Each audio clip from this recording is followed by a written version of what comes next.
I'm getting launch indications.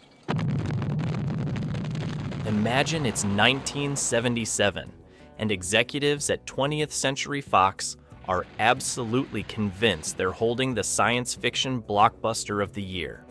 They've got George Peppard, Jan Michael Vincent, a $17 million budget, and the most badass post-apocalyptic vehicle ever put on screen. But they're not talking about Star Wars.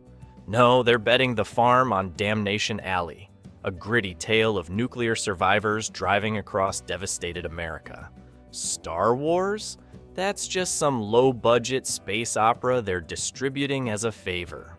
We all know how that story ends. While Star Wars redefined cinema and spawned the biggest franchise in movie history, Damnation Alley crashed spectacularly. With a budget that ballooned from $8 to $17 million, it earned back less than $5 million worldwide. That's not just a flop, that's a complete catastrophe. But here's what makes Damnation Alley fascinating. It didn't fail because it was poorly conceived. It failed because of studio interference, technological disasters, and the most brutal case of bad timing in cinema history. So how did Fox's surefire blockbuster become a forgotten footnote while their risky little space opera changed the world?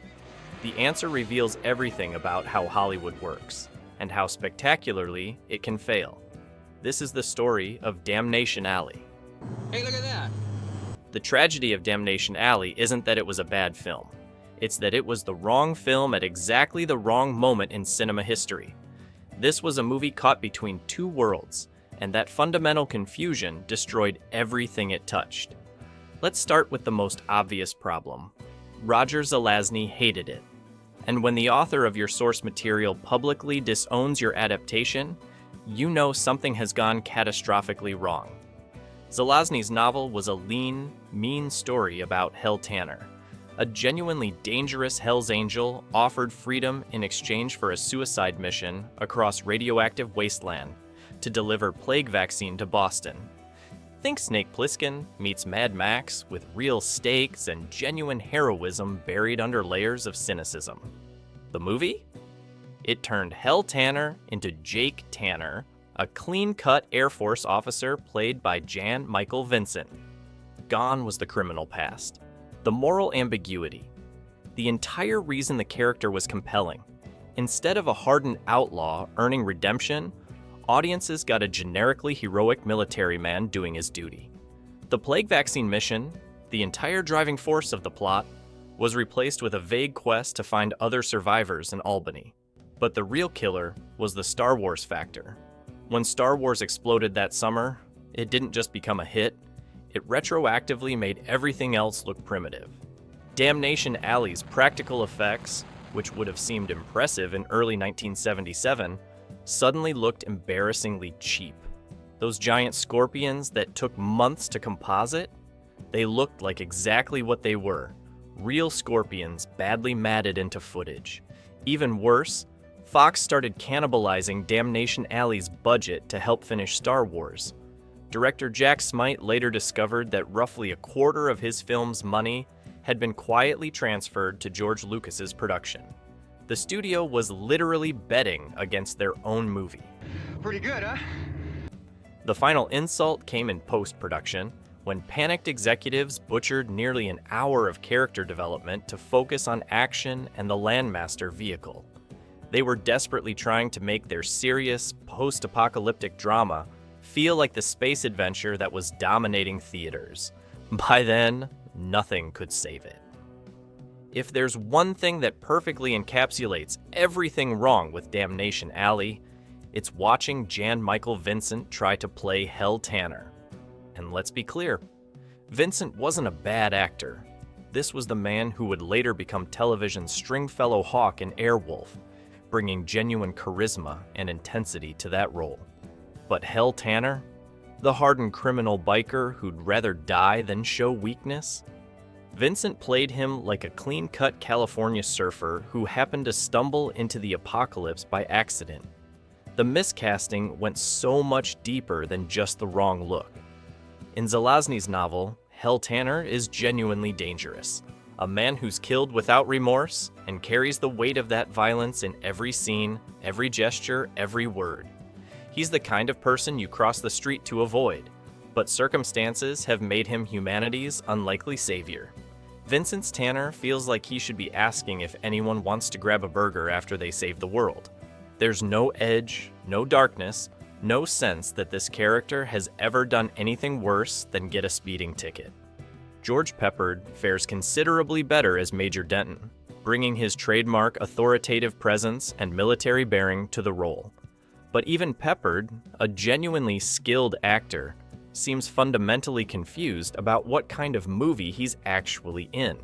Sometimes he's delivering serious military drama with the gravity of the Dirty Dozen. Other times he's practically winking at the camera during action sequences like he's already mentally preparing for the A-Team. The script gives him almost nothing to work with beyond be the responsible leader guy. And Peppard does his consummate professional best with material that treats character development as an afterthought. The supporting cast includes Dominique Sanda as Janice, the token female survivor they rescue from Las Vegas, and Jackie Earle Haley as Billy, a kid they pick up along the way. Both are genuinely competent actors delivering perfectly adequate performances in roles that exist purely to hit demographic checkboxes and provide someone for the leads to protect. Sanda, in particular, deserved so much better. She'd already proven her dramatic chops in films like The Garden of the Finzi Cantinis, but here she's reduced to looking concerned and occasionally screaming at giant bugs. Paul Winfield appears all too briefly as Keegan and brings genuine gravitas to his limited screen time, but he's killed off so quickly by those infamous flesh-eating cockroaches that you wonder why they bothered casting someone of his considerable caliber at all. It feels like waste for the sake of waste. The real tragedy is that the cast chemistry isn't actually terrible when they're just sitting around the Landmaster talking, sharing quiet moments between disasters. There are genuine glimmers of the camaraderie that might have made this work. But those promising moments are constantly interrupted by unconvincing action sequences and dialogue that sounds like it was written by people who'd never actually spoken to other human beings in casual conversation. Everyone seems to be acting in completely different movies, which makes perfect sense when you realize the script was constantly being rewritten to chase whatever Fox thought might work. When Damnation Alley finally crawled into theaters on October 21st, 1977, it faced the impossible task of following Star Wars. Not just competing with it, actually following it, since many theaters were still running Lucas's space opera 5 months after its release. Imagine being a science fiction film opening in the shadow of the biggest cultural phenomenon of the decade. The deck wasn't just stacked against Damnation Alley. The entire casino had been rigged. Critics were, let's say, unimpressed. Roger Ebert, usually generous with genre films, couldn't muster much enthusiasm beyond noting the film's technical ambitions. Most reviews focused on the Landmaster, because honestly, what else was there to talk about? The vehicle was genuinely impressive, a 12-ton monument to practical effects ingenuity. Everything else? Giant scorpions that looked like they'd escaped from a 1950s B-movie, dialogue that made exposition feel like poetry, and special effects that seemed cheap even by 1977 standards. But the real killer was audience word of mouth. People went in expecting, well, something. The marketing had been confused. Was this serious post-apocalyptic drama or campy adventure? The answer turned out to be neither and both, which satisfied absolutely no one. Families looking for Star Wars-style excitement found a grim slog through radioactive Wasteland. Genre fans hoping for thoughtful science fiction got giant bug attacks and motorcycle stunts. The box office numbers tell the brutal story. Opening weekend, disappointing. Second weekend, catastrophic. By the third week, many theaters had already pulled it in favor of literally anything else. The film that was supposed to be Fox's science fiction crown jewel earned back less than $5 million worldwide against its $17 million budget. International markets proved equally hostile. The American military themes didn't translate, the humor fell flat, and audiences everywhere seemed to sense that this was a film at war with itself. Even the novelty of the Landmaster couldn't overcome the fundamental emptiness at the story's core. Perhaps most damaging was the comparison to Star Wars that everyone couldn't help making, where Lucas had created a lived-in universe that felt real despite being fantastical. Damnation Alley felt artificial despite being grounded in recognizable post-nuclear imagery. Star Wars made audiences believe in the Force. Damnation Alley couldn't even make them believe in its giant cockroaches. The television premiere on NBC in 1983 featured additional scenes and character development, material that had been butchered from the theatrical release. Ironically, that lost TV cut was reportedly much better than what audiences saw in theaters. But by then, it was far too late to matter. The damage was done. Damnation Alley had become a cautionary tale about everything that could go wrong when Hollywood loses faith in its own product. 4.5 decades later, Damnation Alley occupies one of the strangest positions in cinema. History, a colossal failure that somehow became more influential than most successes. It's the film that lost the battle but helped shape the war, leaving fingerprints on everything from Mad Max to Judge Dredd to the entire post-apocalyptic genre as we know it today. The irony is delicious, and more than a little tragic. Roger Zelazny's novel had already inspired the Judge Dredd storyline, The Cursed Earth, before the movie even existed. The 2000 AD comic creators took Zelazny's core concept, dangerous driver crosses, nuclear wasteland on vital mission, and created something far more successful than Fox's big-budget adaptation ever dreamed of being. Even Hawkwind wrote a song about it in 1977, capturing the novel's gritty spirit better in 4 minutes than the film managed in 91. But the movie's spectacular failure taught Hollywood valuable lessons about adaptation, budgeting, and market timing that reverberates through every boardroom decision today.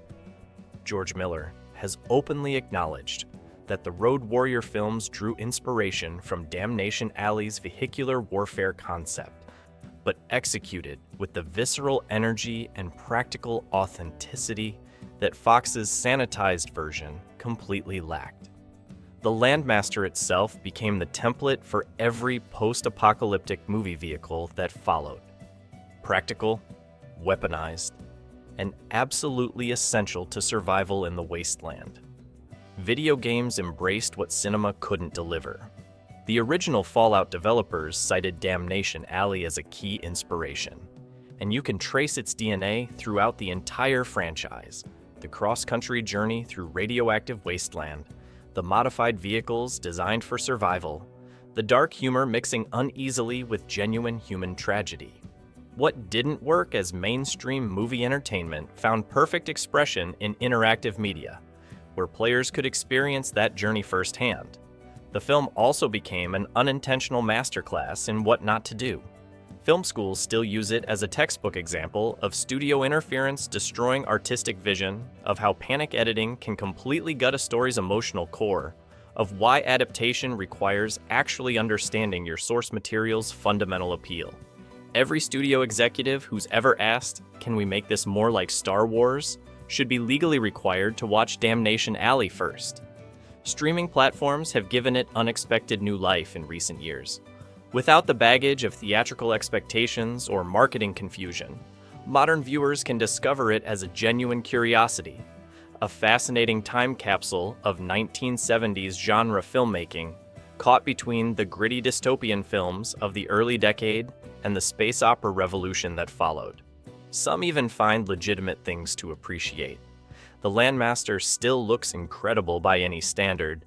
Jerry Goldsmith's score has its genuinely effective moments, and there's something refreshingly earnest about its pre-ironic approach to science fiction storytelling. Perhaps its greatest legacy, though, is serving as the perfect answer to anyone who thinks Hollywood's success is remotely predictable. In 1977, Every rational industry analysis suggested Damnation Alley would dominate the box office, while Star Wars would struggle to find its audience. The expensive, star-driven, serious science fiction film should have absolutely crushed the low-budget space fantasy made by an unproven young director working with puppets and models.